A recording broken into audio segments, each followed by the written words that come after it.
पिछले लेक्चर में आपने देखा था कि रॉयल्टी क्या है, व्हाट इज रॉयल्टी। आज हम लोग पढ़ेंगे term of royalty.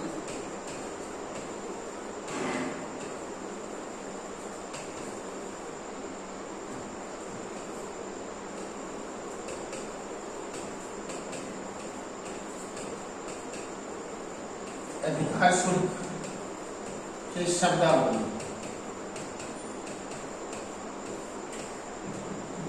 Next topic होगा हमारा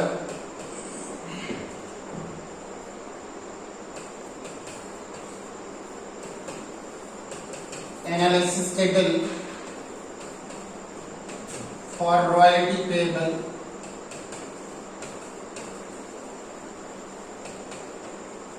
रॉयल्टी देने के लिए एनालिसिस टेबल हम लोग किस प्रकार बनाते हैं।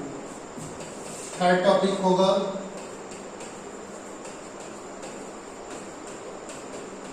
journal entries in the books of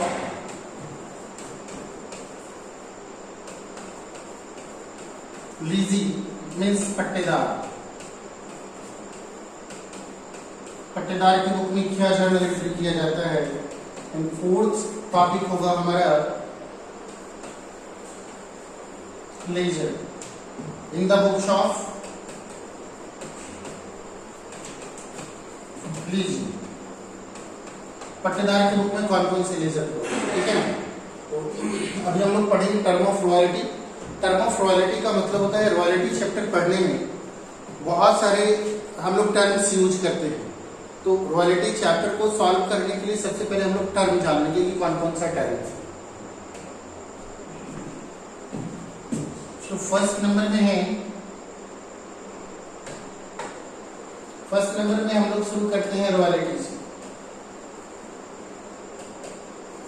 royalty जिसको आप लोग कहते हैं अधिकार शुल्क।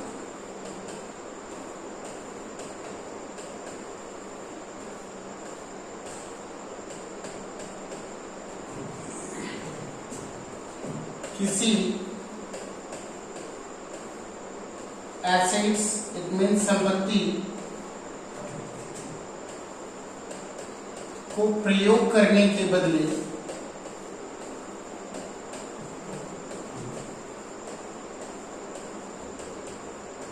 किसी संपत्ति को प्रयोग करने के बदले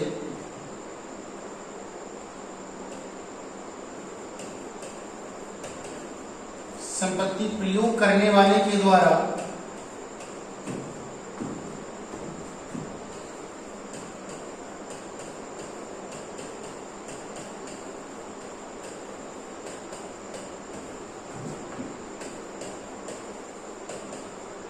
संपत्ति के मालिक को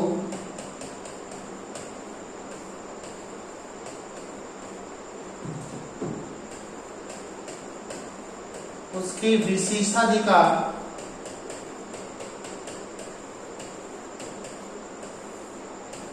के प्रयोग के बदले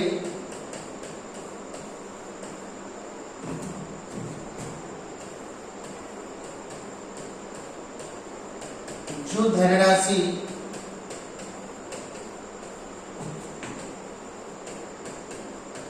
भुगतान किया जाता है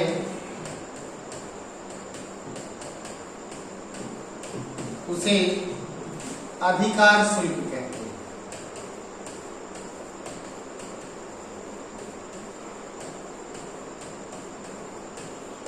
ओके, यानी अधिकार शुल्क मीन्स किसी भी संपत्ति, किसी भी एसेट्स का यदि हम यूज करते हैं, उपयोग करते हैं, बट वो संपत्ति हमारी नहीं होती है, बट वो संपत्ति किसी और की होती है, लेकिन उसकी संपत्ति यदि हम यूज करते हैं, हम प्रयोग करते हैं, ठीक है, तो संपत्ति प्रयोग करने वाले के द्वारा अब जैसे मान लो कि ए ओनर है।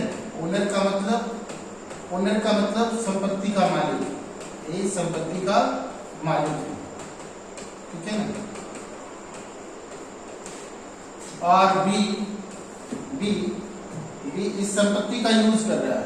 बी इस संपत्ति का, ये एसेट्स है, और बी जो है बी इसका यूजर है। यूजर का मतलब होता है उपयोग करने वाला।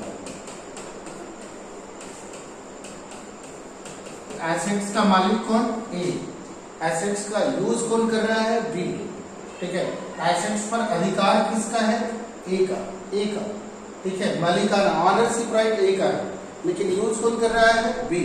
तो संपत्ति उपयोग करने के बदले में बी जो अमाउंट, जो किराया ए को पेमेंट करेगा उसको हम लोग कहते हैं रॉयल्टी।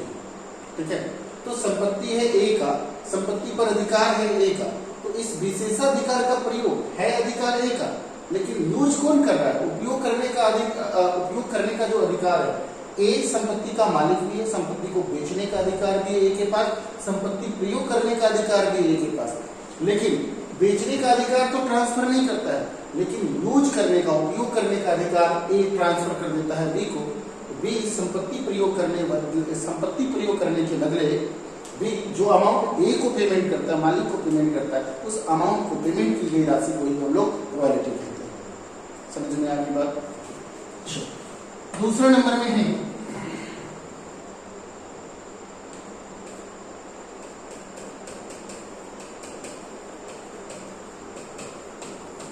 मिनिमम रेट, जिसको हम लोग कहते हैं न्यूनतम किराया। ठीक है ना, या इसको हम लोग कहते हैं डेड रेंट, मृत किराया नहीं कहते, मृत किराया।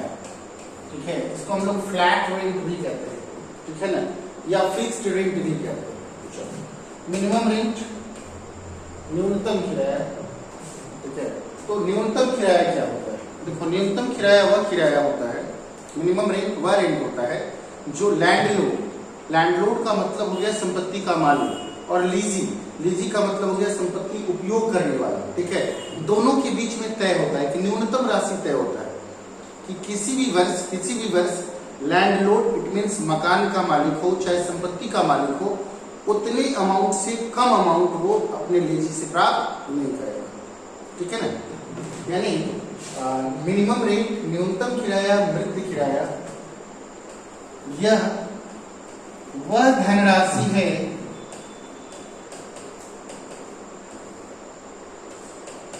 या निश्चित राशि है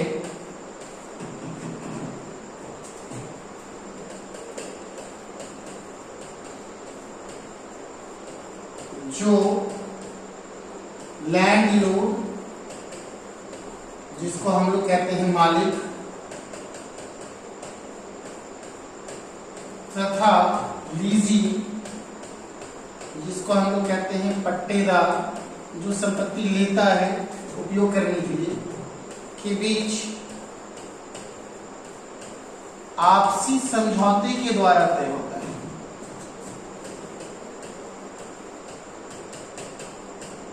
आपसी समझौते के द्वारा तय होता है। ठीक है, यह वह न्यूनतम राशि है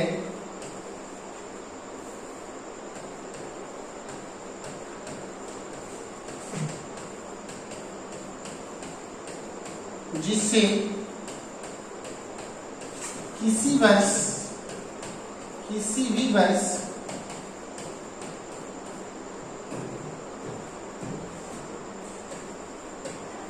कम राशि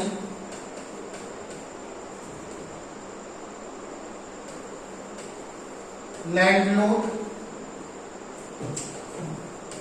अपनी लीजी से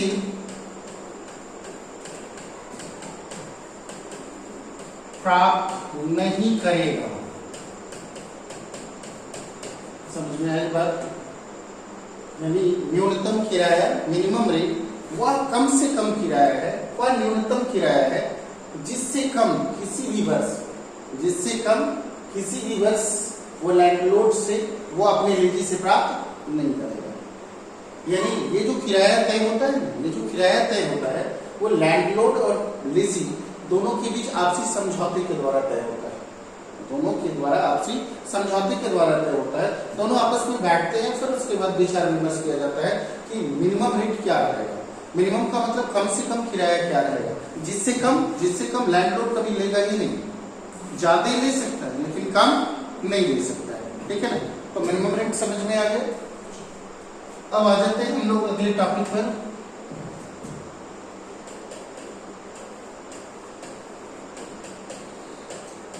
शॉर्ट वर्किंग, जिसको हिंदी में हम लोग कहते हैं लघु कार्य।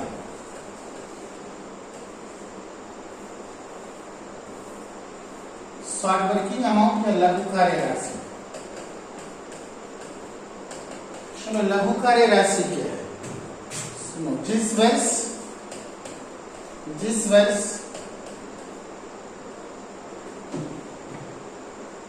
मिनिमम रेट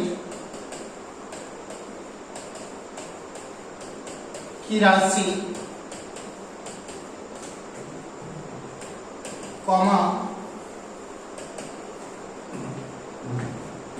रॉयल्टी से अधिक होती है,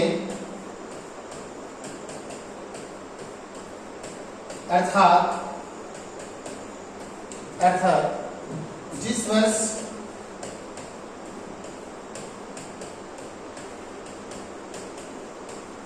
उत्पादन या विक्रय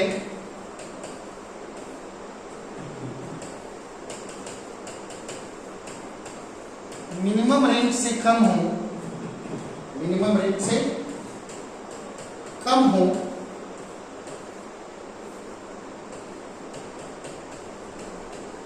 उस वर्ष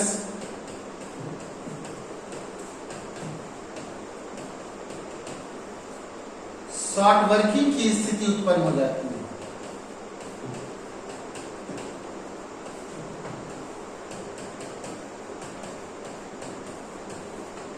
शॉर्ट वर्किंग की स्थिति कब उत्पन्न हो जाती है? जिस वर्ष मिनिमम रेंट ज्यादा हो और उसकी अपेक्षा रॉयल्टी कम हो, यानी मिनिमम रेंट से उत्पादन कम हो या फिर मिनिमम रेंट से विक्रय कम हो। ठीक है, आप इसको कह सकते हो शॉर्ट वर्किंग बराबर मिनिमम रेंट माइनस रॉयल्टी।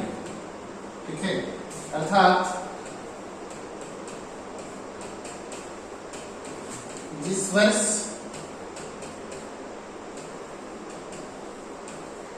अधिकार शुल्क की राशि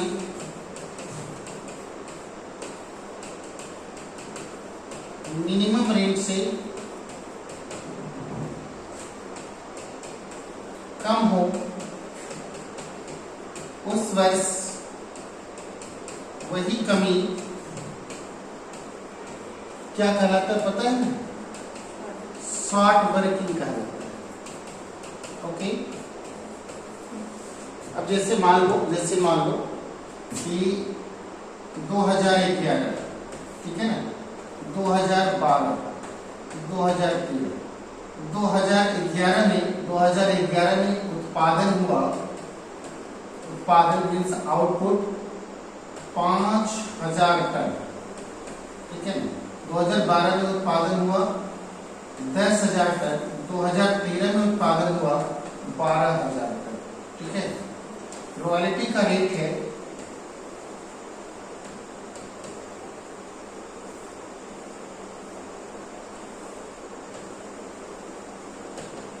₹1। ठीक है, तो 5,000 गुने 1 रुपया बराबर 5,000 रुपया रॉयल्टी बना, 10,000 गुने 1 बराबर 10,000 रॉयल्टी बना और 12,000 गुने 1 बराबर 12,000 रॉयल्टी बना। ठीक है ना, और शॉर्ट वर्किंग लैंडलॉर्ड और लीजी के बीच में शॉर्ट वर्किंग मिनिमम रेंट वाला जो अमाउंट तय हुआ, मिनिमम रेंट जिसको शॉर्टकट में एमआर बोलते हैं, ठीक है, वो 10,000 रुपये। क्या तय हुआ? 10,000 रुपये। हर साल 10,000 रुपया से कम 10,000 रुपया से कम लैंडलॉर्ड नहीं लेगा। किससे? लीजी से, अपने पट्टेदार से।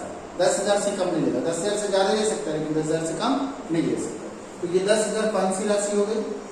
Minimum rent. 10,000 जो राशि हो गई वो कौन सी हो गई? Minimum rent. ठीक है ना। अच्छा, रॉयल्टी कितना बना? 5,000, 10,000 और 12,000। 2011 में कितना रॉयल्टी देना है? पट्टेदार अपने मालिक को कितना रॉयल्टी देगा? 5,000।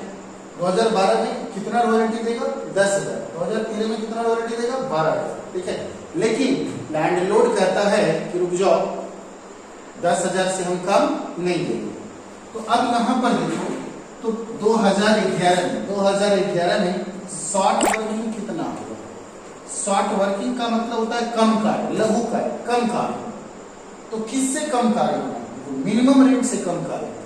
तो मिनिमम रेंट कितना है? 10,000। लैंडलॉर्ड कम से कम कितना लेगा? 10,000। लेकिन काम कितने का हुआ? रॉयल्टी कितना हुआ? 5,000। तो कितना कम काम हुआ? 5,000। अब यहाँ पर देखो 2012 में 10,000 रुपया मिनिमम रेंट भी है और 10,000 रुपया रॉयल्टी भी। इसका मतलब कोई झटका नहीं लगा। शॉर्ट वर्किंग का मतलब लोग झटका भी, कोई झटका नहीं लगा, ठीक है ना। 10,000 का काम भी हुआ और 10,000 रुपया मिनिमम रेंट भी हुआ। अच्छा 2013 में देखो, 2013 में रॉयल्टी है कितना? 12,000 और मिनिमम रेंट कितना है? 10,000। तो 2013 में कोई शॉर्ट वर्किंग नहीं हुआ, ऊपर से 2013 में क्या हो जाएगा? सरप्लस। कितना सरप्लस हो गया? कितना सरप्लस हो गया? 2,000। तो इसका मतलब है कि मिनिमम रेंट एक कांस्टेंट फिगर है। मिनिमम रेंट एक कांस्टेंट फिगर है जिससे हम कंपेयर करते हैं किसको? रॉयल्टी को। जिससे हम कंपेयर करते हैं किसको? रॉयल्टी को। यदि मिनिमम रेंट से रॉयल्टी कम हुआ, रॉयल्टी का अमाउंट कम हुआ तो शॉर्ट वर्किंग, मिनिमम रेंट से रॉयल्टी का अमाउंट ज्यादा हुआ तो सरप्लस। ओके, समझ में आ गई बात? तो चलते हैं हम लोग सरप्लस में। शॉर्ट वर्किंग समझ में आ गया ना? अब सरप्लस में आते।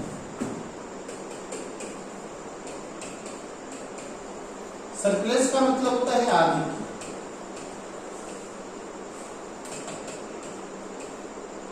बहुत ही सिंपल लैंग्वेज में इसको हम लोग करेंगे। जिस वर्ष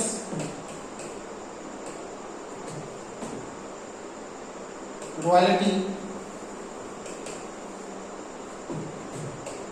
कॉमा मिनिमम रेंट से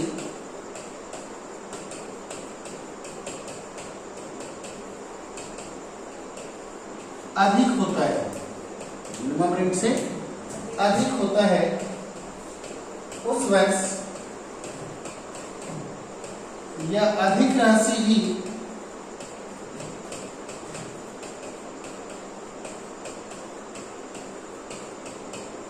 सरप्लस कहलाता है। समझ में आ रही है बात? जिस वर्ष रॉयल्टी मिनिमम रेंट से अधिक होता है, मीन्स जितना मिनिमम रेंट है उससे ज्यादा का काम होगा, ठीक है, और जितने अधिक का काम होगा वह अधिक राशि क्या कहलाएगा? सरप्लस कहलाएगा।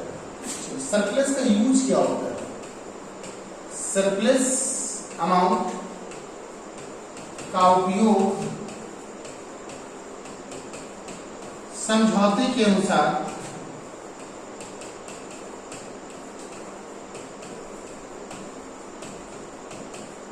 अच्छा, किसके समझौते के अनुसार? किसके समझौते के अनुसार?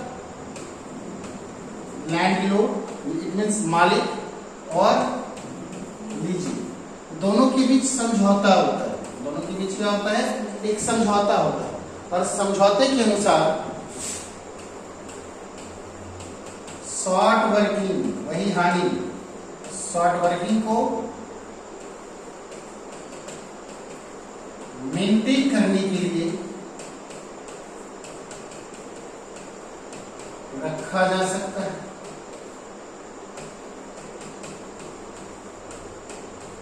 समझ में आ रही है बात? जो सरप्लस है, सरप्लस का मतलब काम अधिक हुआ। किससे काम अधिक हुआ? मिनिमम रेंट से काम अधिक हुआ। तो जब मिनिमम रेंट से काम अधिक होगा, ठीक है, तो जितना रुपया अधिक होगा उसको हम क्या बोलेंगे? सरप्लस, ठीक है ना, सरप्लस बोलेंगे।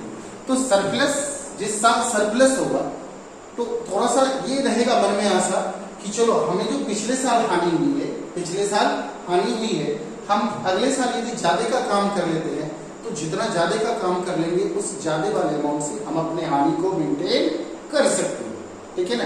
तो सरप्लस एक आशा की किरण होती है, सरप्लस एक आशा की किरण होती है कि चलो कम से कम पिछले साल जो घाटा हुआ, लॉस हुआ, हम इस लॉस को सरप्लस से मेंटेन कर सकते हैं।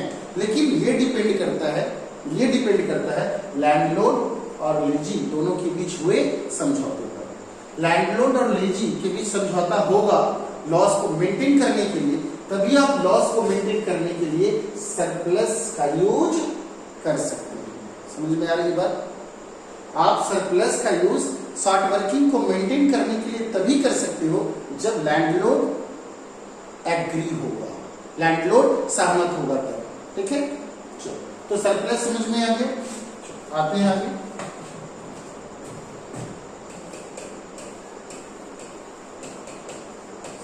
Short working recoup,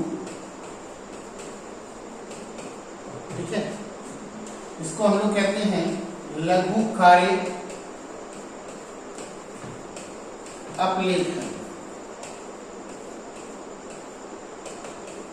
short working recoup क्या होता है? थोड़ा देर पहले अभी मैंने समझाया था कि जो शॉर्ट वर्किंग का मतलब झटका लगना, घाटा लगना, किसको हानि होना?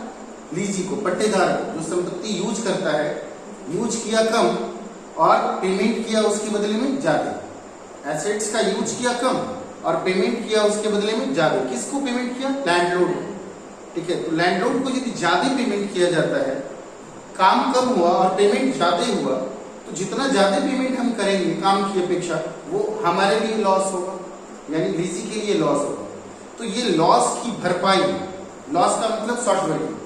तो जो शॉर्ट वर्किंग सरप्लस से मेंटेन हो जाए, जो शॉर्ट वर्किंग सरप्लस से मेंटेन हो जाए, उसे हम लोग शॉर्ट वर्किंग रिकूप बोलते हैं। इसका मतलब है कि शॉर्ट वर्किंग दो प्रकार की होती है। शॉर्ट वर्किंग दो प्रकार की होती है। एक शॉर्ट वर्किंग रिकूप और एक शॉर्ट वर्किंग अनरिकूप, ठीक है। शॉर्ट वर्किंग दो प्रकार की होती है, एक शॉर्ट वर्किंग रिकूप और दूसरा शॉर्ट वर्किंग अनरिकूप, ठीक है। शॉर्ट वर्किंग रिकूप क्या होता है? शॉर्ट वर्किंग रिकूप क्या होता है और अनरिकूप क्या होता है? बहुत सिंपल सा कंसेप्ट है। जो शॉर्ट वर्किंग, ठीक है ना, किससे? सरप्लस से। सरप्लस का मतलब जिस साल अधिक काम हुआ, सरप्लस से रिटेन ऑफ हो जाए या मेंटेन हो जाए, मेंटेन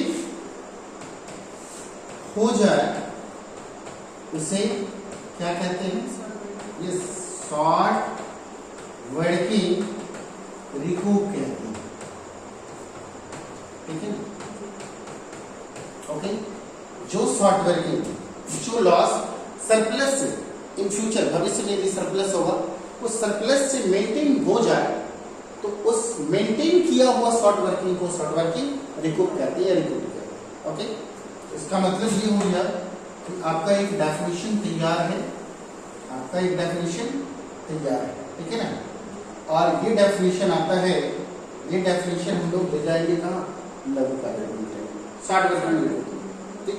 अच्छा, शॉर्ट वर्किंग अनरिकूप्ड क्या होता है? तो यहां समझ ले।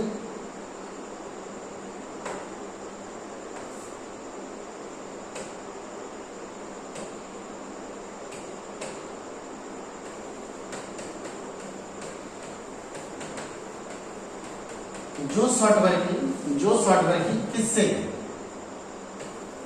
अपने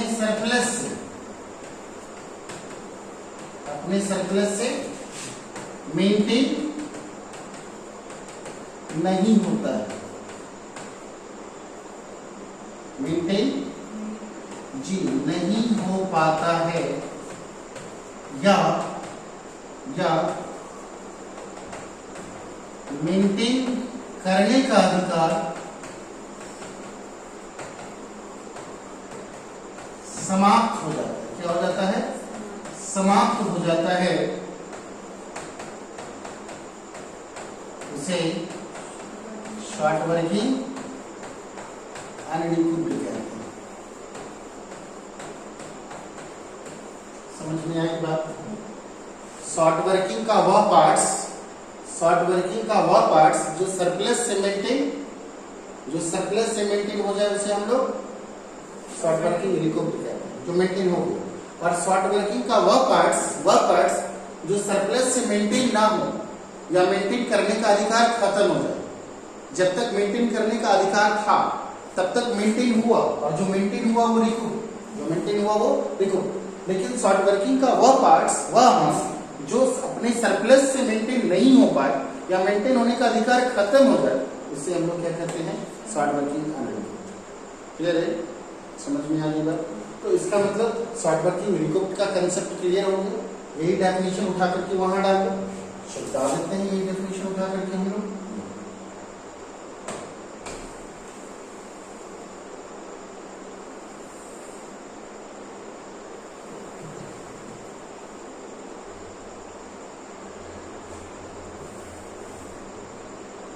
चलिए तो समझ में आ गया।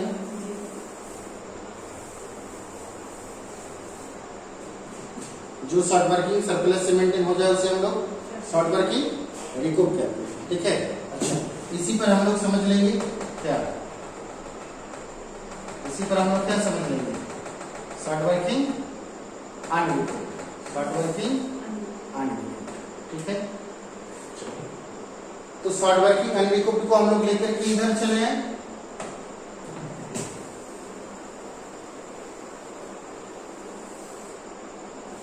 अपने का अनरिकूप्ड वाला पार्ट्स भी कवर हो गया ना, शॉर्ट वर्किंग अनरिकूप्ड वाला पार्ट भी कवर हो गया, ठीक। अनरिकूप्ड समझ में आ गया, जो शॉर्ट वर्किंग मेंटेन हो जाए सरप्लस से वो रिकूप, और जो सरप्लस से मेंटेन नहीं हो पाए शॉर्ट वर्किंग वो अनरिकूप्ड। शॉर्ट वर्किंग कितने प्रकार के होते हैं, 2 प्रकार के, एक रिकूप्ड और दूसरा अनरिकूप्ड। चलो अनरिकूप्ड शॉर्ट वर्किंग, जो अनरिकूप्ड शॉर्ट वर्किंग होते हैं, जो अनरिकूप्ड शॉर्ट वर्किंग होते हैं, ठीक है ना, जो अनरिकूप्ड शॉर्ट वर्किंग होते हैं उसको हम लोग पीएल अकाउंट में ट्रांसफर कर देते हैं और उसको हम लोग क्या मान लेते हैं, लॉस। समझ में आ रही बात। जो शॉर्ट वर्किंग मेंटेन नहीं हो पाता है और जिस वर्ष मेंटेन नहीं हो पाता है उस वर्ष के लिए हम लोग क्या मान लेते हैं, लॉस, और उसको पीएल अकाउंट में ट्रांसफर कर देते हैं, ओके।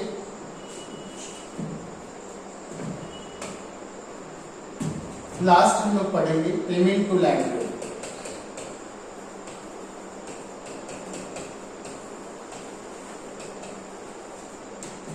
मीन्स भूस्वामी को कितना पेमेंट किया गया, भूस्वामी को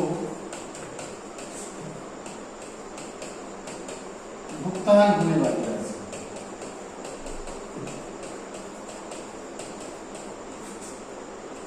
ठीक है। इसका मतलब लीजी के द्वारा, अब यहां पर समझिए क्या होता है, प्रतिवर्ष,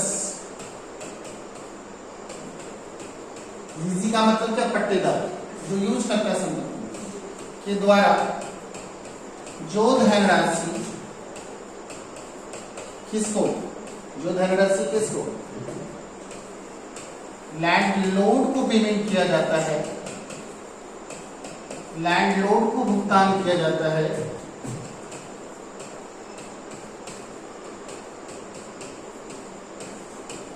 उसे क्या पेमेंट टू, जी हाँ, लैंडलॉर्ड कहते हैं, पेमेंट टू लैंडलॉर्ड कहते हैं, ओके।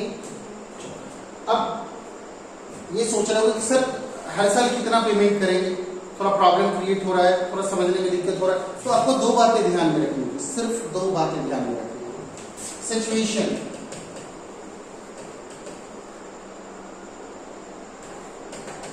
सिचुएशन, अब 2 सिचुएशन देखना है, एक सिचुएशन देखना है क्या,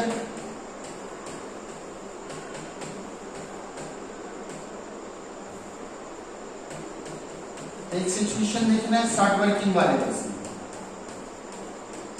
शॉर्ट वर्किंग वाले वर्ष में, और दूसरा सिचुएशन देखना है सरप्लस वाले वर्ष में, ठीक है ना। तो शॉर्ट वर्किंग वाले वर्ष में जो पेमेंट होगा, शॉर्ट वर्किंग वाले वर्ष में जो पेमेंट होगा, पेमेंट टू लैंडलॉर्ड बराबर क्या, मिनिमम रेंट। इसका मतलब समझ रहा हो ना, मिनिमम रेंट के बराबर। शॉर्ट वर्किंग वाले वर्ष में पेमेंट किसके बराबर होगा, मिनिमम रेंट, जितना मिनिमम रेंट है उसके बराबर पेमेंट कर दो। अच्छा, सरप्लस वाले वर्ष में पेमेंट बराबर, सरप्लस वाले वर्ष में पेमेंट कितना करोगे लैंडलॉर्ड को, पेमेंट टू लैंडलॉर्ड बराबर कितना पेमेंट करोगे, तो रॉयल्टी माइनस शॉर्ट वर्किंग, ठीक है, royalty minus short working, okay. तो आज का वीडियो यहीं पर हम लोग समाप्त करते हैं, और एनालिसिस टेबल के लिए हम लोग अगले वीडियो देखेंगे।